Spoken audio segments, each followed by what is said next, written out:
Alright, this is my 2000 Softail Springer.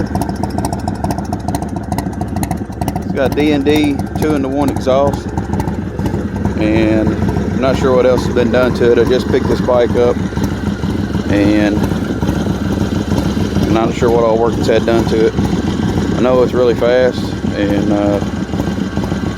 runs good, but anyway, sounds good too.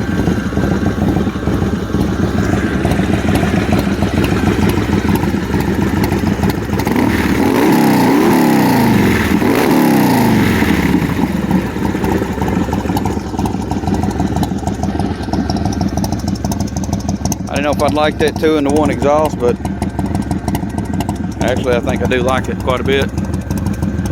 So probably leave that on there and change out those T-bars. Not big on those. Put me some apes on it. Alright, thanks for watching.